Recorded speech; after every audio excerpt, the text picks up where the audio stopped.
আমরা আগের দিন সেমিস্টার 2 এর ভিডিও দেখিয়েছিলাম concept of market structure semester 2 তে ইউনিট 1 এ, এবং সেক্ষেত্রে আমাদের ইউনিট 1 সেমিস্টার 2 ইউনিট 1 এ ছিল হচ্ছে এই ইউনিট 1 এ মার্কস ডিভিশন ছিল, টোটাল মার্কস ছিল হচ্ছে টোটাল মার্কস এই চ্যাপ্টারটার জন্য অ্যালট করা ছিল হচ্ছে 10 মার্কস। এখানে একটা কোশ্চেন থাকবে 4 নম্বরের, আর একটা কোশ্চেন থাকবে 6 নম্বরের। এই টোটাল হচ্ছে 10 মার্কস। এই 10 মার্কস আমরা, তার মানে এই চ্যাপ্টারটার উপর ওয়েটেজ রয়েছে। 10 মার্কস মানে 40 মার্কসের মধ্যে 10 মার্কস এই চ্যাপ্টারে মানে ওয়েটেজ রয়েছে। আমরা আগের ভিডিওতে এই কনসেপ্ট অফ মার্কেট স্ট্রাকচারে আমরা definition, different type of market, তার ডেফিনিশনস গুলো দিয়ে এসেছিলাম আমরা।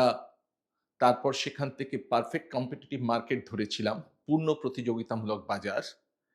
সেই পূর্ণ প্রতিযোগিতামূলক বাজারের উপর আমরা তার অ্যাজাম্পশনস বা অনুমান সমূহ বলেছিলাম। সেখান থেকে আমরা বলেছিলাম যে পারফেক্টলি কম্পারেটিভ মার্কেটে large number of sellers, large number of buyers রয়েছে, এবং সেখান থেকে ইন্ডিভিজুয়াল ডিম্যান্ড কার্ভ, ব্যক্তিগত চাহিদা রেখাগুলোর অনুভূমিক যোগফলের মধ্যে দিয়ে বাজার চাহিদা পেয়েছিলাম, বাজার যোগান পেয়েছিলাম ব্যক্তিগত যোগান রেখাগুলোর মধ্যে দিয়ে। বাজার চাহিদা বাজার যোগান ছেদ করেছিল যেখানে, সেখানে ভারসাম্য দাম পেয়েছিলাম, এবং সেই ভারসাম্য দাম ইট ইজ ডিটারমিন্ড, নির্ধারিত হয়েছিল বাজারের ঘাত প্রতিঘাতের মধ্যে দিয়ে, এবং সেই নির্ধারিত ভারসাম্য দামকে প্রত্যেকটা ক্রেতা এবং প্রত্যেকটা বিক্রেতা তারা প্রত্যেকেই গ্রহণ করেছিল। তাই ইন পারফেক্টলি কম্পারেটিভ মার্কেট আমরা বলেছিলাম যে ইচ সেলার অ্যান্ড বায়ার, প্রত্যেকটা ক্রেতা এবং বিক্রেতা অ্যাক্টস অ্যাজ আ প্রাইস টেকার, দাম গ্রহীতা হিসেবে কাজ করে।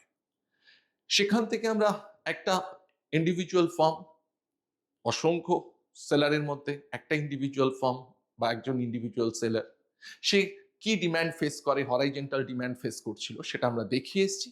সেখান থেকে আমরা টোটাল রেভিনিউ কার্ভ কিরকম ভাবে ড্র করতে হয় দেখেছি পারফেক্টলি কম্পিটিটিভ মার্কেটে, যেখানে price is fixed, remain constant, দাম স্থির রয়েছে, এবং দাম স্থির রয়েছে এই অবস্থায় টোটাল রেভিনিউ কার্ভ বা মোট আয় রেখা পূর্ণ প্রতিযোগিতামূলক বাজারে কেমন দেখতে হবে সেটা আমরা দেখেছি।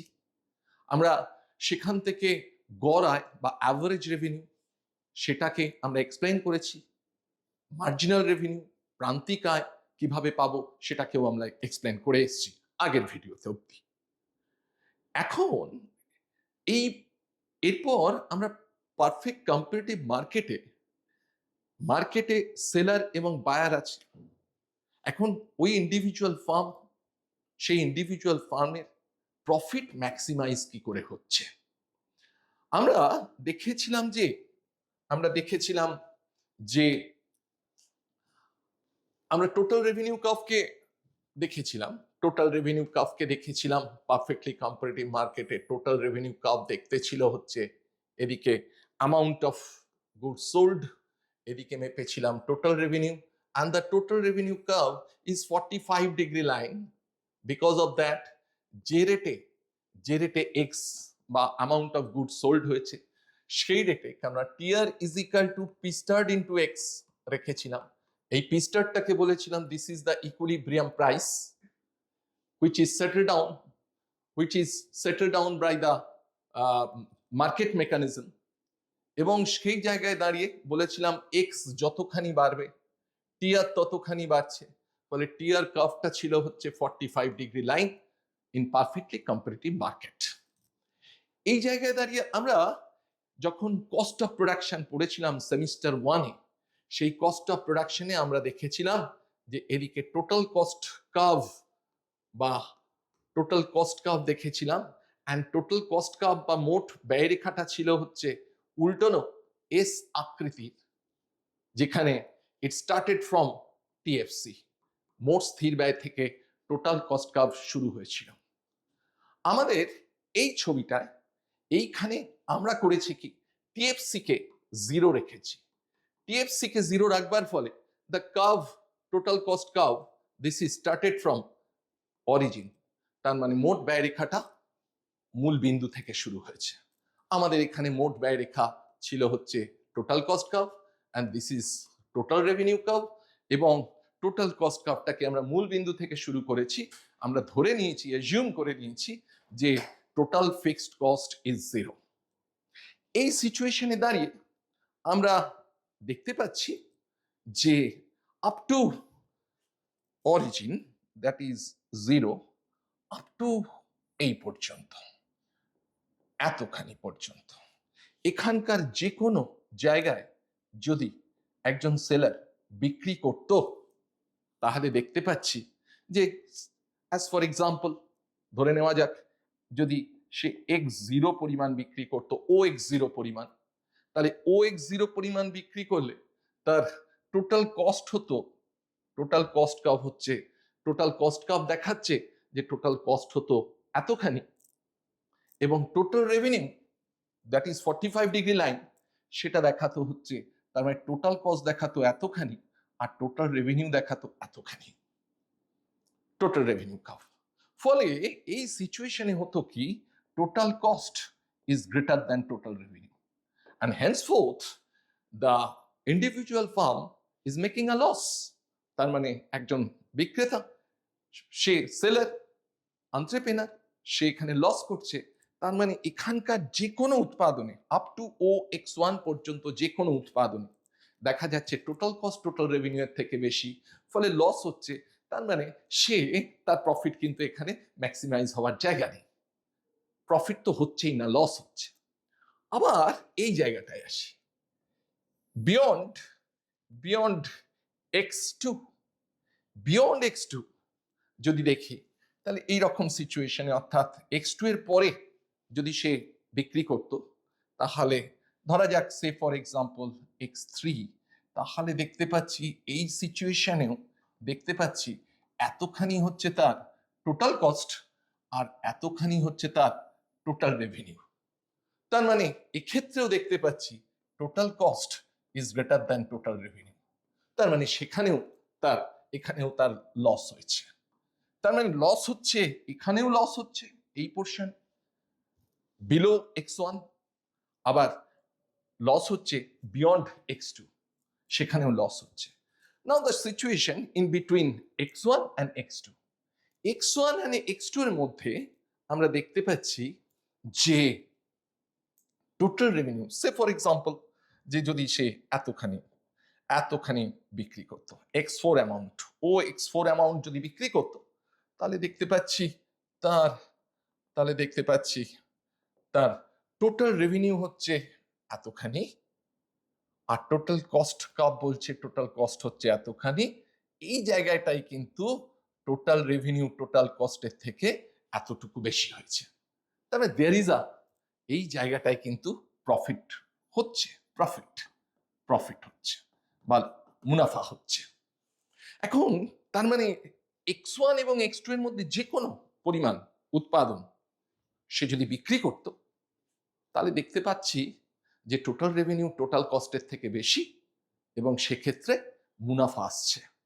নাও দ্য কোয়েশ্চেন ইজ দ্যাট, যে মুনাফা, তার মানে মুনাফার জোনটাকে, ফিজিবল জোনটা কোনটুকুর মধ্যে থাকছে, X1 এবং X2 এর মধ্যে যে কোনো উৎপাদনে থাকছে।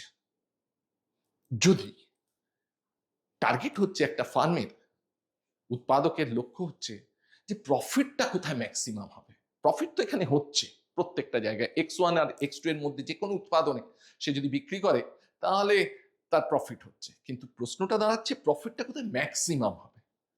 দেখতে পাচ্ছি যে where is the difference between total revenue and total cost is maximum, there is the profit will be maximum। তার মানে এই রকম জায়গায় গিয়ে দেখতে পাচ্ছি টোটাল রেভিনিউ আর টোটাল কস্টের মধ্যে ডিফারেন্স বেশি। তার মানে টোটাল রেভিনিউ আর টোটাল কস্টের মধ্যে ডিফারেন্স যেখানে বেশি, সেই জায়গায় প্রফিটটা ম্যাক্সিমাইজ হচ্ছে। এখন তাকে ডিফাইন করব কি করে, এন্ড প্রশ্ন হচ্ছে যে ডিফাইন করতে গেলে আমাকে দেখতে হচ্ছে যে, ডিফাইন করতে গেলে আমরা এর আগে দেখেছিলাম যে এটা যদি আমার টোটাল রেভিনিউ কার্ভ হয়, পারফেক্টলি কম্পারেটিভ মার্কেটে এইটা যদি আমার টোটাল রেভিনিউ কার্ভ হয়, এই টোটাল রেভিনিউ কার্ভের যে কোনো পয়েন্টে say for example A B C, যে কোনো পয়েন্টে যদি ট্যানজেন্ট টানি, সেই ট্যানজেন্টটা টোটাল রেভিনিউ কার্ভের উপর দিয়ে যাচ্ছে এবং এই ট্যানজেন্ট বা স্পর্শকটা অনুভূমিক অক্ষের সঙ্গে যে কোণটা করছে, এই দিস ইজ থিটা, এইটাকে কিন্তু তার মানে এইটাকে আমরা বলেছিলাম দিস ইজ এমআর বা প্রান্তিক আয়। তাহলে টোটাল রেভিনিউয়ের যে কোনো বিন্দুতে স্পর্শক টানলে সেই স্পর্শকটা যে কোণ তৈরি করছে অনুভূমিক অক্ষের সঙ্গে বা কোয়ান্টিটি অ্যাক্সিসের সঙ্গে, সেটাকে আমরা বলছিলাম হচ্ছে এমআর। ঠিক একইভাবে যদি এই ছিল হচ্ছে আমার টোটাল কস্ট কার্ভ, আমরা দেখে এসেছিলাম এটা ছিল আমার টোটাল কস্ট কার্ভ। এই টোটাল কস্ট কার্ভের যে কোনো পয়েন্টে এই টোটাল কস্ট কার্ভ আমি টিএফসি ধরে নিয়েছি 0, তাই total cost curve started from origin ধরে নিয়েছি। এই অবস্থায় দাঁড়িয়ে আমি যদি এ পয়েন্টে স্পর্শক টানতাম, এ পয়েন্টে যদি স্পর্শক টানতাম, বি পয়েন্টে যদি স্পর্শক টানতাম, বি পয়েন্টে স্পর্শক টানতাম, এ পয়েন্টে স্পর্শক বলতো দ্য অ্যাঙ্গেল ইজ দিস, এই অ্যাঙ্গেলটা। তার মানে টোটাল কস্ট কার্ভের উপর যে কোনো একটা পয়েন্টে যদি স্পর্শক টানি, সেই স্পর্শকটা কোয়ান্টিটি অ্যাক্সিসের সঙ্গে যে কোণ তৈরি করছে, সেই কোণটা দিচ্ছে হচ্ছে এমসি কে বা প্রান্তিক ব্যয়কে।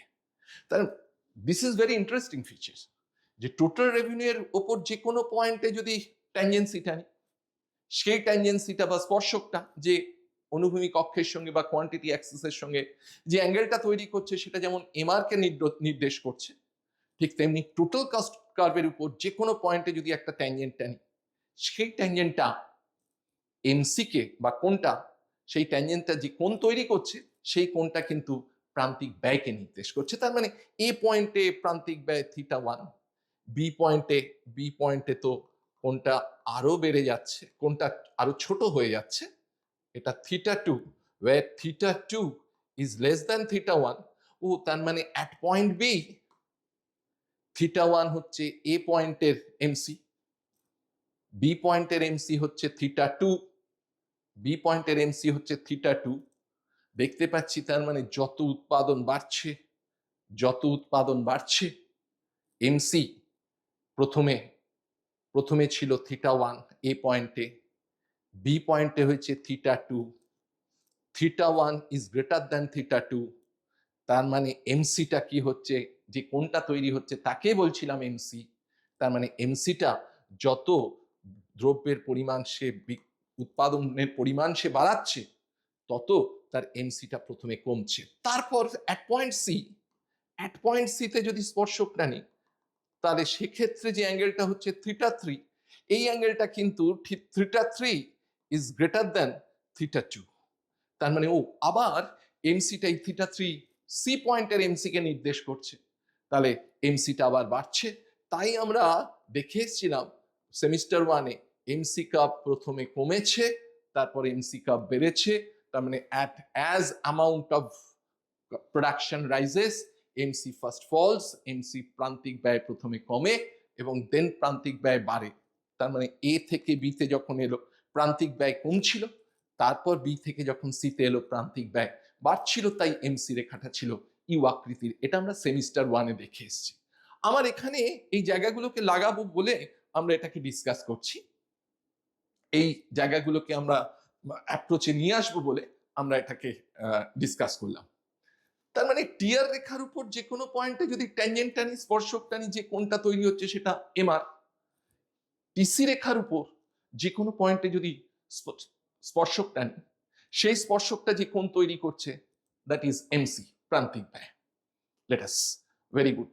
নেক্সট তাহলে আমরা এখানে যে জায়গায় এসে কনসেন্ট্রেট করেছি, আমরা চাইছি ইন্ডিভিজুয়াল এন্টারপ্রেনার বা ইন্ডিভিজুয়াল প্রডিউসার তার প্রফিটটা কোথায় ম্যাক্সিমাইজ হবে। আমরা তার জোন দেখিয়ে দিয়ে এসেছিলাম, যে এইটুকুর মধ্যে যদি প্রোডাকশন করে সে, এই x1 এবং x2 এর মধ্যে সে যদি প্রোডাকশন করে, তাহলে তার প্রফিট হচ্ছে। এখন এই ফিজিবল প্রফিট জোনে আমরা দেখতে চাই প্রফিটটা কোথায় বেশি হচ্ছে, আমরা বলেছিলাম যে এখানে টিআর এবং টিসির মধ্যে ডিফারেন্স সবচেয়ে বেশি, তার মানে এই জোনটায় আমাদের ডিফারেন্স বেশি, এই জায়গাটায় প্রফিট হচ্ছে, ম্যাক্সিমাম হচ্ছে। অ্যান্ড প্রফিট ম্যাক্সিমাম হচ্ছে কি হচ্ছে না সেটার কন্ডিশন কি, সেটাকে দেখবার জন্য আমরা করলাম কি, সেটাকে দেখবার জন্য আমরা সেটাকে দেখবার জন্য আমরা এই ছবিটাকে ইউজ করেছি। এই ছবিতে আমরা দেখিয়েছি যে এই হচ্ছে আমার টিআর কার্ভ, এটা ছিল আমার টিআর কার্ভ, এই ছিল হচ্ছে আমার টিআর কার্ভ, এই ছিল হচ্ছে আমার টিআর কার্ভ, এইটা ছিল হচ্ছে আমার, এখানে আমি টিএফসি কে নিয়ে এসেছি, তাই টিএফসি মূলবিন্দু দিয়ে যায়নি, TFC TC curve started from TFC, তাই টিসি কার্ভ ছিল হচ্ছে, এই হচ্ছে আমার টিসি কার্ভ, এই ছিল হচ্ছে আমার টিসি কার্ভ, এই ছিল হচ্ছে আমার টিসি কার্ভ। এন্ড মজাটা হচ্ছে যে প্রফিটটা কোথায় ম্যাক্সিমাম হবে, প্রফিটটার ম্যাক্সিমাম বলেছিলাম এই দুটো ফিজিবল জোন, এই দুটো ফিজিবল জোন তৈরি রেখেছিলাম, এর বাইরে লস হচ্ছিল, এর নিচে লস হচ্ছিল, Q1 আর Q2 এর মধ্যে যে কোনো ফিজিবল জোনে প্রফিট হচ্ছিল।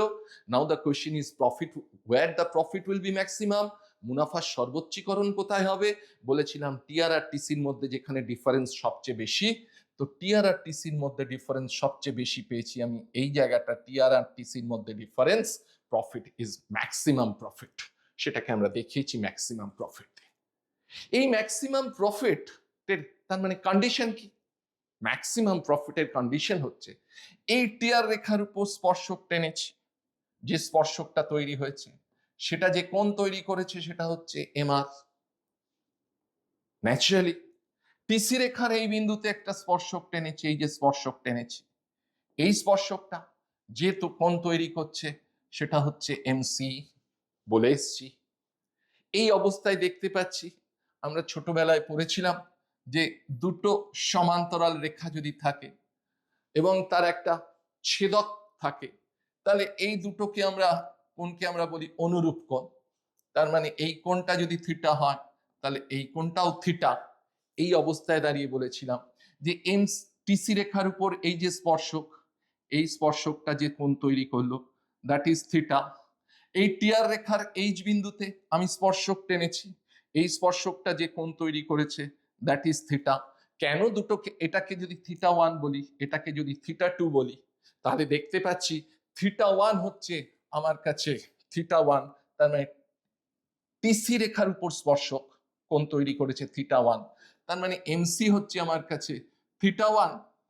আবার এমআর হচ্ছে এমআর এমআর হচ্ছে এইচ বিন্দুতে টিআর রেখার উপর যে স্পর্শক সে কোণ তৈরি করেছে থিটা টু, তার মানে এমআর হচ্ছে আমার কাছে থিটা টু। তার মানে এই জায়গায় দাঁড়িয়ে এই রেখাটা টিআর রেখা, টিআর রেখার উপর এইচ বিন্দুতে স্পর্শক এবং টিসি রেখার উপর জি বিন্দুতে স্পর্শক, দুটো যে স্পর্শক পরস্পর সমান্তরাল, এইটা হচ্ছে ছেদক, যদি ছেদক হয় তাহলে এই কোণটা আর এই কোণটা অনুরূপ কোণ, তার মানে theta one is equal to theta two, তার মানে profit will be maximized where MR is equal to MC. তার মানে ফার্স্ট কন্ডিশন প্রফিট ম্যাক্সিমাইজেশনের ফার্স্ট কন্ডিশন পেয়েছি, first condition of profit maximization সেটা হচ্ছে, প্রফিট ম্যাক্সিমাইজেশনের ফার্স্ট কন্ডিশন হচ্ছে MR is equal to MC. এই MR is equal to MC profit maximize হতে গেলে আমার ফার্স্ট কন্ডিশন বলছি, এবং এটাকে আমরা বলছি হচ্ছে নেসেসারি কন্ডিশন, নেসেসারি কন্ডিশন বা প্রয়োজনীয় শর্ত, প্রয়োজনীয় শর্ত। এরপর যদি এক চুল এগোতে থাকি, অর্থাৎ স্পর্শকটা যদি এই রকম জায়গা দিয়ে যায়, তাহলে দেখছি কিন্তু অ্যাঙ্গেলটা বেড়ে গেছে, অর্থাৎ টিসি রেখার উপর এই বিন্দুতে যদি স্পর্শকটা নিই তাহলে দেখতে পাচ্ছি যে কোণটা তৈরি হয়েছে থিটা থ্রি, এই থিটা থ্রিটা এমসি কে নির্দেশ করছে অ্যাট দিস পয়েন্ট, এবং সেই জায়গায় কিন্তু দেখতে পাচ্ছি যে এমসি বাড়ছে, এমসি বৃদ্ধি পাচ্ছে। তাহলে সেকেন্ড কন্ডিশন হচ্ছে যে এমসি রেখার ঢাল, এমসি রেখার ঢাল মানে del MC by del Q, greater than del MR by del Q. কারণ কারণ এই যে কোনো পয়েন্টে, টিআর এর যে কোনো পয়েন্টে কিন্তু কোনটা থিটা টুই রয়েছে, তাই এমআর এর কোনো চেঞ্জ হচ্ছে না। কিন্তু এমসি যেহেতু টিসি হচ্ছে উল্টানো এস আকৃতির, তাই যত আমি এদিকে যাচ্ছি কোনটা কিন্তু বাড়ছে, তার মানে এমসি বাড়ছে, তাই এমসি রেখার ঢাল এমআর রেখার ঢালের তুলনায় বেশি। এটাকে আমরা বলছি হচ্ছে সাফিসিয়েন্ট কন্ডিশন বা যথেষ্ট শর্ত। তার মানে প্রফিট ম্যাক্সিমাইজেশনের দুটো শর্ত। নাম্বার ওয়ান, একটা হচ্ছে MR is equal to MC, and number two MR is equal to MC কে আমরা বলেছি প্রয়োজনীয় শর্ত, অর্থাৎ প্রফিট ম্যাক্সিমাইজ হতে গেলে MR is equal to MC হতে হবে। দ্বিতীয় বলেছি যে এমসি রেখার ঢাল এমআর রেখার ঢালের তুলনায় বেশি হতে হবে। Very good. তার মানে প্রফিট ম্যাক্সিমাইজেশনের জায়গাটাকে আমরা ডিনোট করেছি। কখন প্রফিট ম্যাক্সিমাইজেশন আসবে, তার কন্ডিশন হচ্ছে এই দুটো যদি ফুলফিল হয়, এই শর্ত দুটো যদি পালিত হয়, তবেই একটা ইন্ডিভিজুয়াল ফার্ম সে প্রফিট ম্যাক্সিমাইজেশনে বা মুনাফার সর্বোচ্চীকরণে পৌঁছতে পারবে। এই জায়গায় দাঁড়িয়ে আমরা নেক্সট বলছি যে পূর্ণাঙ্গ প্রতিযোগিতামূলক বাজারে শর্ট রান ইকুইলিব্রিয়াম বা স্বল্পকালীন ভারসাম্য। স্বল্পকালীন ভারসাম্যে আমরা দেখেছি স্বল্পকালীন ভারসাম্য মানে স্বল্পকালে একটা ফার্ম, অসংখ্য ফার্ম আছে পূর্ণাঙ্গ প্রতিযোগিতামূলক বাজারে, অসংখ্য ক্রেতা অসংখ্য বিক্রেতা, এত অ্যাজাম্পশনেই আমরা বলেছি, অনুমানেই বলেছি। ওই অসংখ্য বিক্রেতার মধ্যে একটা ফার্মের কথা বলছি যারা প্রত্যেকেই সমজাতীয় দ্রব্য তৈরি করছিল, একটা ফার্মের কথা বলছিলাম। সেই ফার্ম তার স্বল্পকালে প্রফিট ম্যাক্সিমাইজেশন অর্থাৎ মুনাফার সর্বোচ্চীকরণটা কোথায় হবে, তা আমরা কিছুক্ষণ আগেই প্রফিট ম্যাক্সিমাইজেশনের কন্ডিশন দেখেছি। এই প্রফিট ম্যাক্সিমাইজেশনের কন্ডিশনে আমরা দেখেছি যে এমআর কে এমসির সঙ্গে সমান হতে হবে, এটা হচ্ছে ফার্স্ট। অ্যান্ড নাম্বার টু ছিল হচ্ছে যেখানে এমসি রেখার ঢাল বা del MC by del X greater than del MC by del MR by del X হবে। তার মানে এটা ছিল প্রয়োজনীয় শর্ত, এটা ছিল হচ্ছে যথেষ্ট শর্ত। এই দুটো শর্তকে পালন করতে হবে। তা আমরা পেয়েছিলাম যে একটা ইন্ডিভিজুয়াল ফার্ম, সেই ইন্ডিভিজুয়াল ফার্ম তার কাছে ইকুইলিব্রিয়াম প্রাইস তার কাছে ইকুইলিব্রিয়াম প্রাইস সেটেলড হয়েছিল আমার এই জায়গায় পিস্টারে সেটেল হয়েছিল। এবং এর আগের ভিডিওতে আমরা দেখে এসেছি, আগের ক্লাসটায় আমরা দেখিয়ে এসেছি যে যেটা আমার কাছে পিস্টার্ড সেটাই আমার কাছে অ্যাভারেজ রেভিনিউ কার্ভ, সেটাই আমার কাছে marginal revenue curve in perfectly competitive market বা পূর্ণ প্রতিযোগিতামূলক বাজারে। গড় আয়, প্রান্তিক আয় এবং ভারসাম্য দাম স্তর সমান, এটা আমরা দেখে এসেছি। আমাদের কাছে শর্ট রানে আমরা এসি কার্ভ সেমিস্টার ওয়ানে পেয়েছি স্বল্পকালীন গড় ব্যয় রেখা ছিল হচ্ছে আমার কাছে এসএসসি কার্ভ, এই ছিল SSC curve is U shaped, আমরা দেখেছিলাম সেমিস্টার ওয়ানে। আমাদের কাছে সেমিস্টার ওয়ানে আমরা এমসি কার্ভ দেখেছিলাম, short run marginal cost curve, এই ছিল হচ্ছে আমার কাছে short run marginal cost curve. এই short run marginal cost curve বা স্বল্পকালীন প্রান্তিক ব্যয় রেখা সেটাও ছিল ইউ আকৃতির। এবং আমরা পড়ে এসেছিলাম ওখানে সেমিস্টার ওয়ানে যে স্বল্পকালীন প্রান্তিক ব্যয়রেখা স্বল্পকালীন গড় ব্যয় রেখা ন্যূনতম বিন্দু দিয়ে যায়, এটাও আমরা পড়ে এসেছিলাম। এখন প্রশ্ন হচ্ছে, আমাদের লক্ষ্য হচ্ছে যে একটা ইন্ডিভিজুয়াল ফার্ম সে কোথায় প্রফিট ম্যাক্সিমাইজ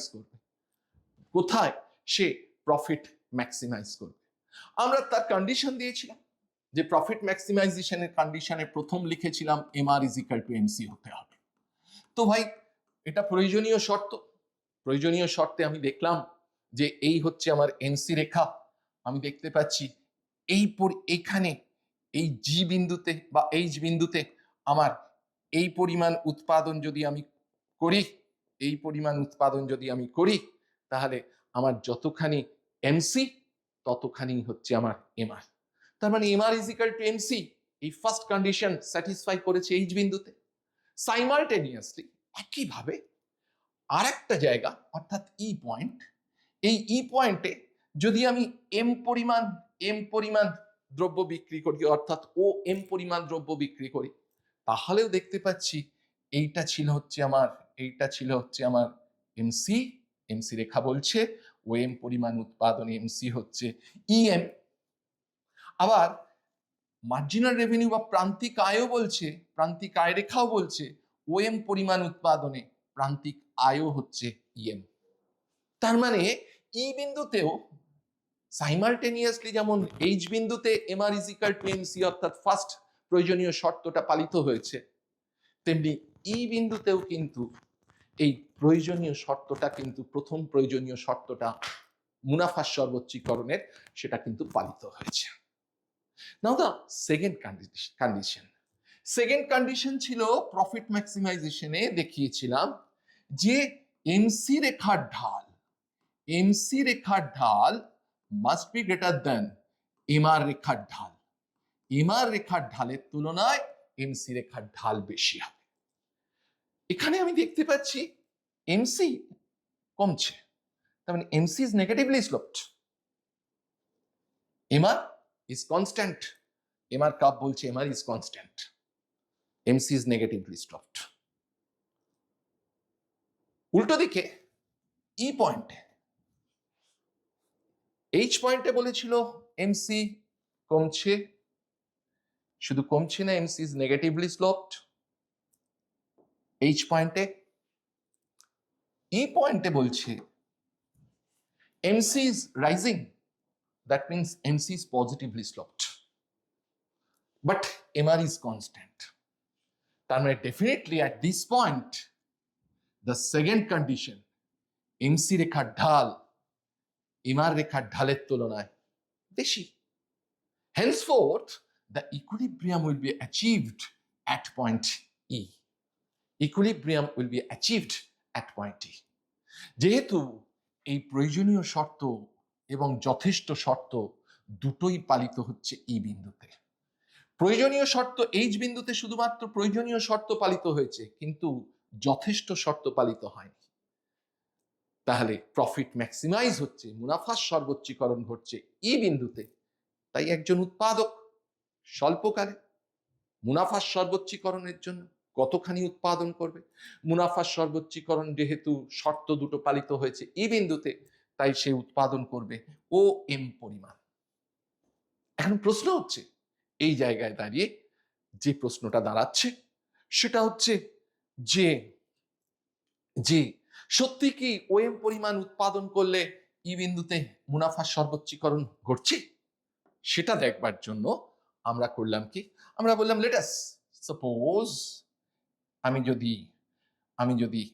আমরা এন্ট্রেপ্রেনার যদি এতখানি পরিমাণ উৎপাদন করত, ও এক্স জিরো পরিমাণ উৎপাদন করত, সেক্ষেত্রে এমআর হচ্ছে আমার কাছে L X zero, MR curve বলছে এল এক্স জিরো হচ্ছে আমার এক্স জিরো পরিমাণ উৎপাদনে এমআর হচ্ছে L X zero,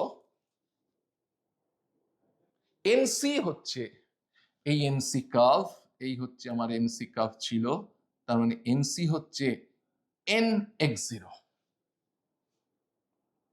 x zero পরিমাণ উৎপাদনে। তার মানে দেখতে পাচ্ছি at x0 amount of production যদি ও x0 পরিমাণ সে বিক্রি করত, তাহলে এমআর এমসির থেকে বেশি। তার মানে at this situation MR is greater than MC. What will be happened? কি ঘটবে? MR যদি এমসির থেকে বেশি হয়, তার মানে 1 ইউনিট MR কাকে বলে? 1 ইউনিট চেঞ্জের ফলে টোটাল রেভিনিউয়ের যে চেঞ্জ হয়, 1 একক অতিরিক্ত দ্রব্য বিক্রয়ের ফলে মোট আয়ের যে পরিবর্তন হয়, তাকে বলেছি এমআর। এমসি কাকে বলে? না 1 একক অতিরিক্ত উৎপাদনের ফলে, 1 একক অতিরিক্ত উৎপাদনের ফলে মোট ব্যয়ের যে পরিবর্তন টিসি, টিসির যে পরিবর্তন তাকে বলছি হচ্ছে এমসি। তার মানে যদি এই পয়েন্টে এই জায়গায় ওএক্স জিরো পরিমাণ উৎপাদন করত, তাহলে এমআর এমসির থেকে বেশি। এমআর যদি এমসির থেকে বেশি হয়, তার মানে এক একক অতিরিক্ত উৎপাদনের ফলে মোট আয়ের পরিবর্তন, এক একক অতিরিক্ত উৎপাদনের ফলে মোট ব্যয়ের পরিবর্তনের তুলনায় বেশি। মোট ব্যয়ের পরিবর্তনের তুলনায় যদি বেশি হয় একটা, তাহলে সেক্ষেত্রে প্রফিট, সেক্ষেত্রে মুনাফা বা প্রফিট বৃদ্ধি পায়। যদি প্রফিট বৃদ্ধি পায় তাহলে প্রডিউসার করবে কি? প্রডিউসার ইনভেস্টমেন্ট বা বিনিয়োগ বাড়াবে। যদি ইনভেস্টমেন্ট বা বিনিয়োগ বাড়ায় তাহলে এক্স এর পরিমাণ বাড়বে, তাই এক্স বৃদ্ধি পাবে এখানে।